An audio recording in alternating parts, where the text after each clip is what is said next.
friends, my name is Punya Gupta. Today we are going to do Science Chapter 2 Microorganisms, Friends and Foods के notes करेंगे. चलो start करते हैं. Fill in the blanks. Microorganisms can be seen with the help of microscope. So microscope को blue से highlight किया हुआ है.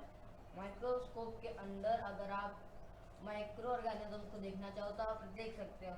जैसे अगर आप एक ब्रेड को खुले में छोड़ दो और उसके बाद उसको थोड़ी देर बाद उसको 2-3 दिन बाद एक माइक्रोस्कोप के नीचे रखो, आपको उस पर दिखेगा अच्छे से कि वो ऑर्गेनिजम्स कैसे है, एल्गी कैसी है, क्या है.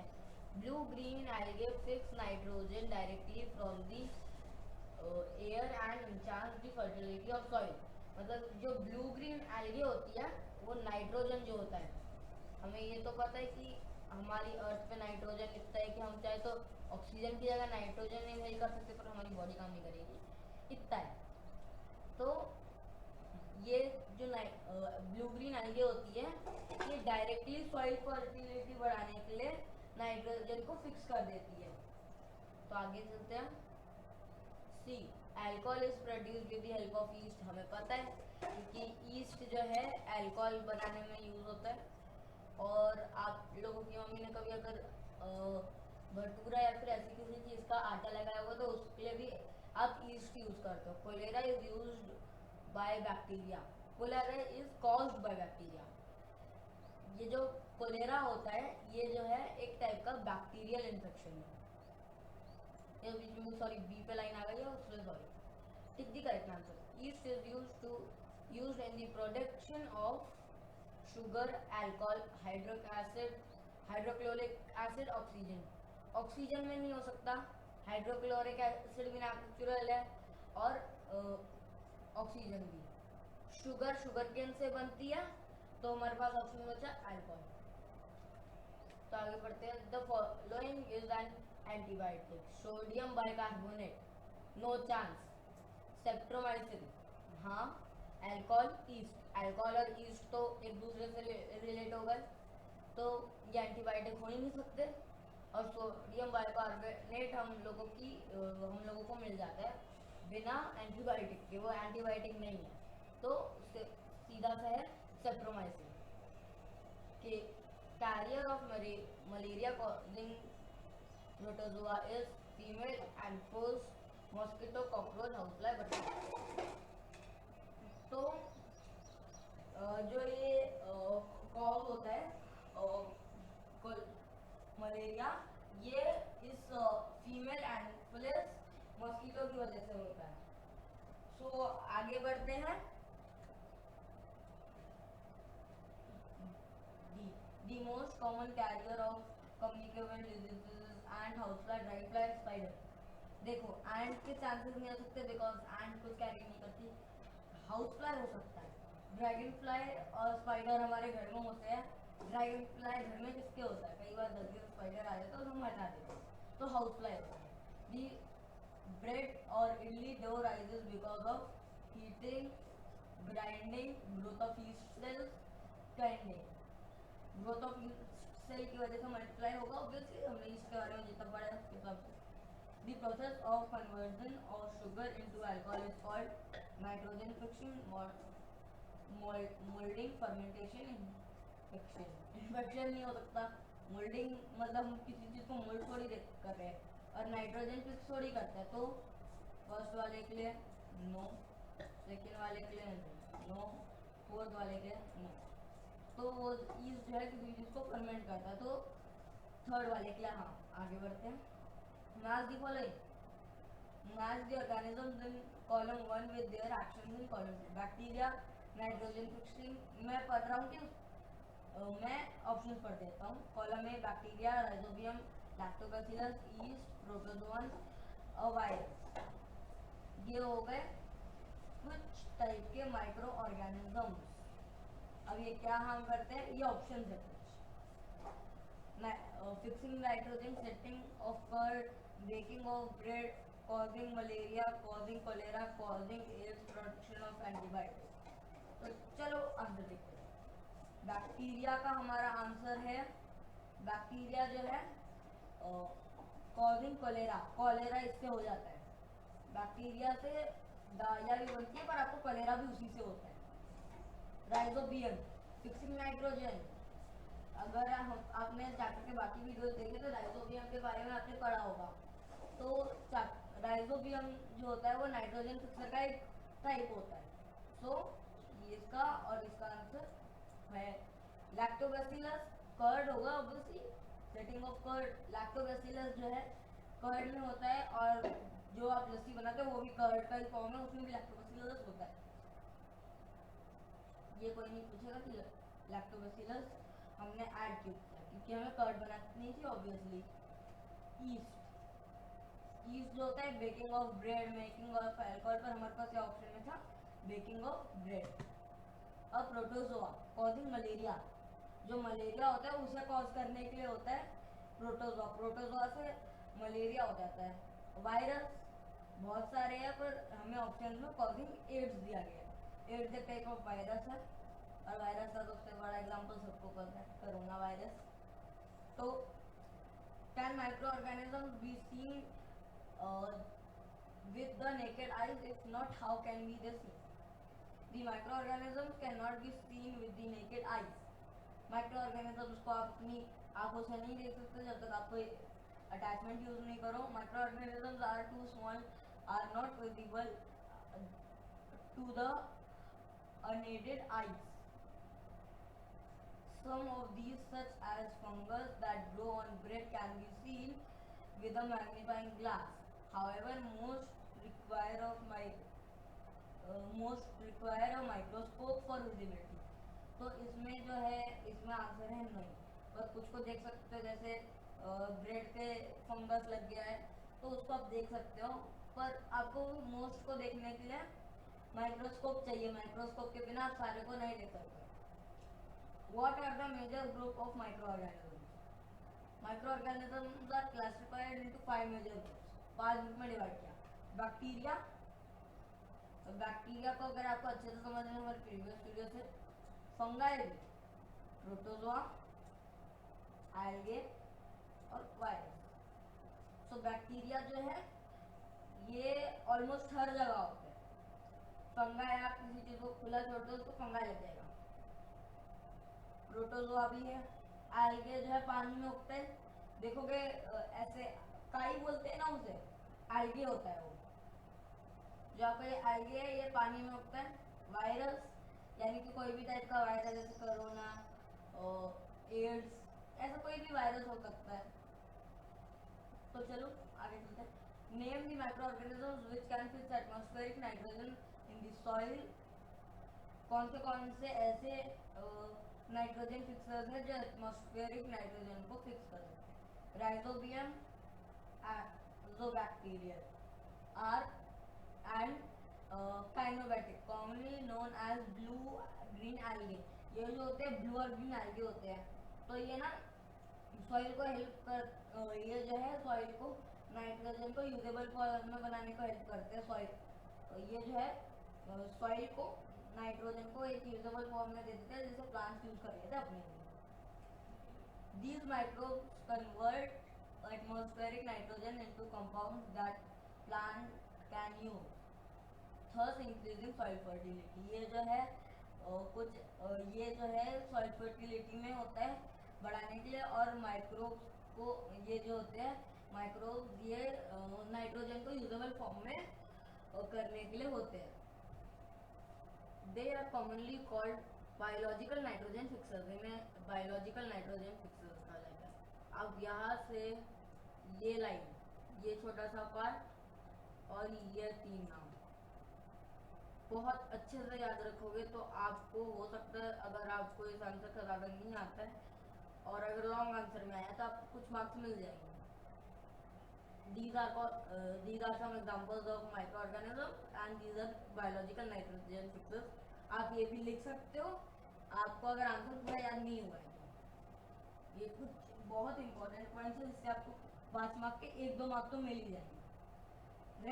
Right 10 lines on useful of microorganisms in our lives. Microorganisms are quite useful in our lives. आपको तो लगता है कि ये तो ऐसे छुटके छुटके से है, क्या काम है, पर हमने जितना लेसन में पढ़ा है उसके हिसाब से तो ये हर चीज़ में काम आते हैं. Alcohol and vinegar production. Yeast is used to in the large scale production of alcohol, wine and acetic acid vinegar through fermentation. ये fermentation करके बनाते हैं alcohol और vinegar. Curd formation. The bacterium lactobacillus help in converting milk into curd. ये जो lactobacillus होता है ये milk को curd बनाने में help करता है. चलो. Third, baking industries. Yeast is widely used in baking bread, pastries and cakes. Pastries cake बनाने के लिए काम आता है. आपने अगर पेस्ट्री देखी हो तो उसमें ना पेस्ट्री जब कटी हुई होती है तो उसमें आपको अंदर की ब्रेड दिख रही होगी. आप कहोगे अरे यार ऊपर से तो एकदम स्मूथ है, कुछ दिख ही नहीं रहा है. अंदर काट के देखो, उसमें जो है छोटे छोटे बबल्स होंगे जो प्रेजेंस ऑफ ईस्ट को प्रूव करेंगे. Antibiotics. Bacteria are used to produce antibiotics like streptomycin, tetracycline, and erythromycin, which helps fight infection. ये जो बैक्टीरिया, ये जो एंटीबायोटिक्स खाते हो उसके लिए भी ये एंटीबायोटिक्स ऐसे ही बनती हैं. एंटीबायोटिक्स बन रही हैं, ये भी इसी से हो रहा है.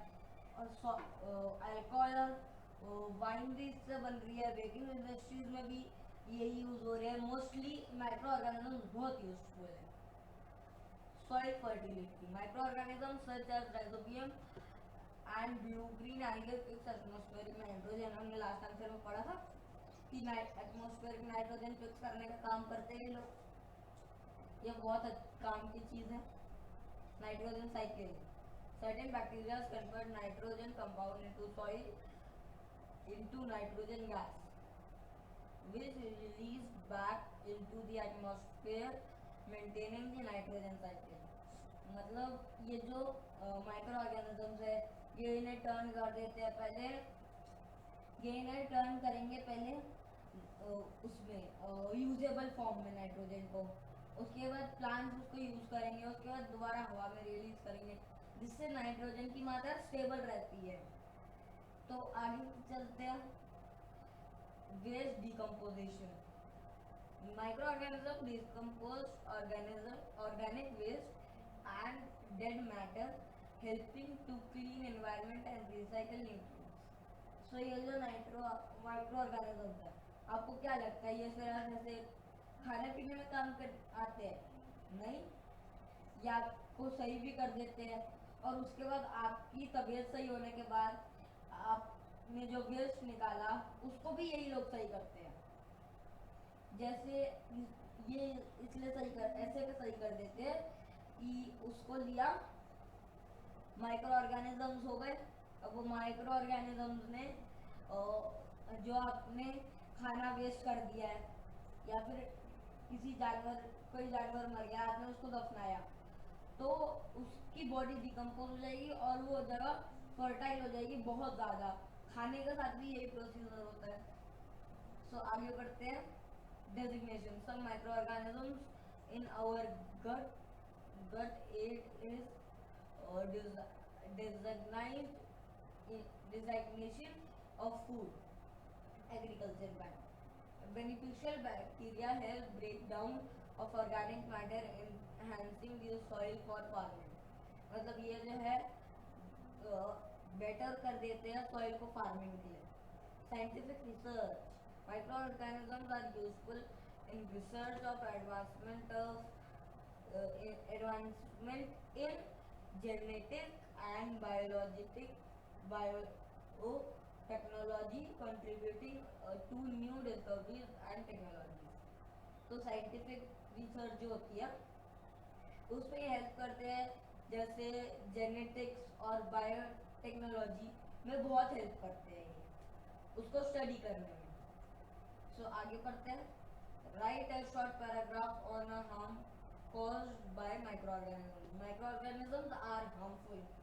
हाँ, जो चीज़ अच्छी है वो बुरी है.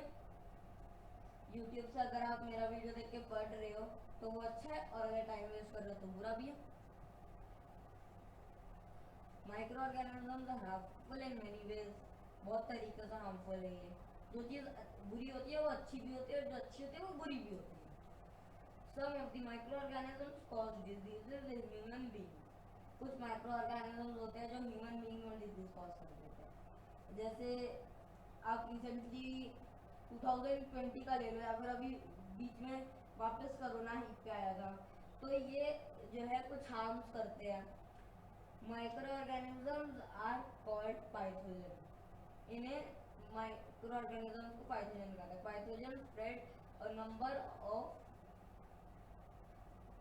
microbial diseases or communicable diseases like cholera, common cold, chickenpox, and tuberculosis from infected person to a healthy person. तो ये जो होते हैं ये कम्युनिकेबल डिजीजेस स्प्रेड करते हैं। जैसे अगर एक में पकड़ लिया, मतलब अगर एक कॉमन कोल्ड है, आपके घर में ऐसा होता होगा कि अगर आपके पापा को सपोज कॉमन कोल्ड हो गया, उसके बाद अचानक से आपको हो जाएगा, या फिर आपके छोटे भाई बहन को या मम्मी को हो जाएगा। ऐसे करके पूरे घर में किसी ना किसी को होता रहेगा, उसके बाद वो सही होगा, सबको हो गया। अब ये स्प्रेड होगा क्योंकि हमने कम्युनिकेट कर रहे हैं इससे। Infected person to a healthy person through, ये air, water, food and physical contact से फैलते हैं। Some micro organism spoil food, clothing and leather.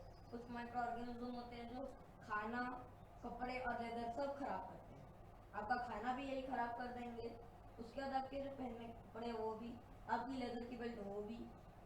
आपको सपोज कहीं बाहर जाना है, आपने खाना खोला, फ्रिज में रखा हुआ था, खराब कर दिया इन्होंने, उसके बाद आपने अपने कपड़े देखे, अरे ये क्या यार, ये इस पे तो बहुत अजीब सा कुछ हो गया है, अब ये भी खराब कर दिया। और ऐसे ही लेदर के साथ भी ये लोग खराब कर सकते हैं। Food poisoning is caused by consumption of food spoiled by microorganisms. ये आपको फूड पॉइजनिंग भी कराएंगे कि हाँ, अब आपने हम जाते वो वाला खाना खा लिया है, तो फूड पॉइजनिंग तो होनी बनती है, और फूड पॉइजनिंग होगी तो आपको समझ आएगा कि खराब खाना नहीं खाना है। तो ये फूड पॉइजनिंग का भी यही रीजन है, इसलिए खराब खाना नहीं खाना चाहिए, और माइक्रो ऑर्गेनिजम्स से जो हार्मफुल है उनसे दूर रहना चाहिए। What are antibiotics, what precautions must be taken while taking antibiotics? Answer, antibiotics are powerful medicine used to treat infections caused by bacteria। ये जो होते हैं हार्मफुल या फिर बहुत पावरफुल जो वायरस हो जाता है, डिजीज हो जाता है, उससे फाइट करने के लिए होते हैं, ये बैक्टीरिया होते हैं हमेशा। They work by either killing bacteria और inhibiting their growth and reproduction. ये उनकी पॉपुलेशन बढ़ रही है तो उसे ब्रेक मार देंगे या फिर उन्हें खत्म कर देंगे। Antibiotics are effective against bacterial infections such as strep throat, pneumonia, and urine tract infections, but they do not work against viral infections like flu or common cold। ये जो होते हैं ये सिर्फ बैक्टीरियल इन्फेक्शन के लिए काम करते हैं, वायरस के लिए नहीं। Common example of antibiotics include penicillin, amoxicillin and tetracycline। So आगे बढ़ते हैं। Precautions for taking antibiotics, follow precautions guidelines, always follow precaution guidelines, always take antibiotics exactly as prescribed by your healthcare provider, including the dosage of the duration of temperament। मतलब एक एक, अगर doctor ने बोला दिन में 3 बार खानी है, सुबह लंच से पहले, शाम को दिन में लंच से पहले और रात को डिनर से पहले, सॉरी मैंने सुबह लंच बोल दिया, सुबह ब्रेकफास्ट से पहले। तो ये अब हमने करा, पर नहीं, हमने खाने के बाद खा ली गलती से, तो अब वो हमें फायदा तो मिलेगी, हमें नुकसान ही करेगी। जो आपके डॉक्टर है जैसे उन्होंने डोजेस लेने को बोला है वैसे ही लेना। Complete the course, finish the entire course of antibiotics even if you start feeling better before completing it। Stop early can lead to the bacterium becoming resistant to the antibiotics. मतलब ये जो antibiotics है ये जो है आपको suppose एक dose में सही हो गए, आपने एक बार एंटीबायोटिक खाई, आप एकदम फिट एंड फाइन, पर आपको लगा अरे अब क्या जरूरत है, अब तो सही हो गए, अब दवाई नहीं खानी मेरे को, नहीं, आप दोबारा बीमार हो गए, उसी दिन अगले 12-13 घंटे में दोबारा आपको वैसा लगना शुरू हो, ताकि उनकी ग्रोथ दोबारा बढ़ गई, जो उन्होंने ग्रोथ रोकी, जो उन्होंने रोकी एंटीबायोटिक्स ने आपने खानी बंद कर दी, इसलिए उन्होंने दोबारा चढ़ना चालू कर दिया। तो अब हमने डॉक्टर की दी हुई कोर्स खत्म की, उसमें वो खत्म ही हो गए, अब कुछ नहीं बचा उनमें। Avoiding mixing with certain medications. Inform your doctor about any other medication or supplement you are taking, so as some can interact negatively. Antibiotics, तो ये आप रियल लाइफ में भी चेक ध्यान रखिए कि आपका जो डॉक्टर है, डॉक्टर ने पूछा आप किसी और उससे हो, अभी आप कोई दवाई खाते हो, आप खाते पर आपने बोल दिया नहीं खाता, तो हो सकता है कि आपने जो दवाई दी है वो नेगेटिव इंटरेक्ट कर दे, वो आपकी तबीयत और ख़राब कर दे। इसलिए हमेशा डॉक्टर को बताओ कि हाँ मैं ये दवाई खाता हूँ और ये सप्लीमेंट्स लेता हूँ कई बार, तो इसलिए साइड इफ़ेक्ट भी हो सकते हैं इनके। अगर आपने डॉक्टर को नहीं बताया और उन्होंने ऐसी दवाई दे दी जो आपके दूसरी दवाई या फिर सप्लीमेंट के साथ रिएक्ट कर दे, be aware of side effects, monitor the side effect such as nausea, diarrhoea और allergic reaction if expresses serve severe side effects, contact your health care provider. मतलब डॉक्टर ने आपको दवाई दी, डॉक्टर ने बोला आप पेनिसिलिन खा लो, आप सही हो जाओगे, हाँ, अब डॉक्टर ने आपको पेनिसिलिन दी, आपने खाई और आपको डायरिया हो गया या फिर आपको एलर्जी हो गई उससे, तो वॉमिटिंग हो गई, ऐसा कुछ हुआ, तो आपको डॉक्टर को तुरंत इन्फॉर्म करना चाहिए, डॉक्टर ये तो गलत रिएक्ट कर रही है, इसने तो मेरे को और हार्म पहुंचा रही है, ये आपको डॉक्टर को बताना चाहिए। Do not share antibiotics, never share your antibiotics with other और use leftover antibiotics from previous health, as they may not appropriate for your certain infection। मतलब आपको था बुखार, आपको एक बहुत तेज फीवर था और आपके दोस्त को भी वैसा ही सेम फीवर हो रहा है, तो आप अपने दोस्त को अपनी दवाई देने का फोर्स मत करना, वो बेचारा और बीमार हो सकता है, इसलिए अपनी दवाई एंटीबायोटिक्स किसी और के साथ शेयर मत करना, ये एक पॉइंट हो गया। और या अगर आपको बुखार हो गया और आपके दोस्त के पास एंटीबायोटिक्स है या फिर आपकी पुरानी एंटीबायोटिक्स रखी हुई है, क्या पता वो बैक्टीरिया का प्रिकॉश करने की बजाय आपको खत्म कर दे, आपको हार्म कर दे, as they may not be appropriate for your certain infection. मतलब हो सकता है आपको लग रहा है कि नहीं सेम टाइप का बुखार है, क्या ही हुआ है, सेम ही है, पर नहीं, उसने अगर आपको हार्म कर दिया, तो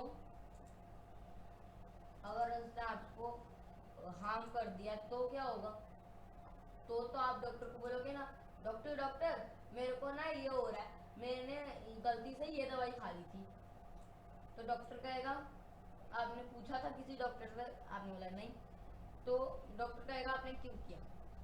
और वैसे किसी केमिस्ट को ऐसे दवाई देनी भी नहीं चाहिए बिना प्रिस्क्रिप्शन के।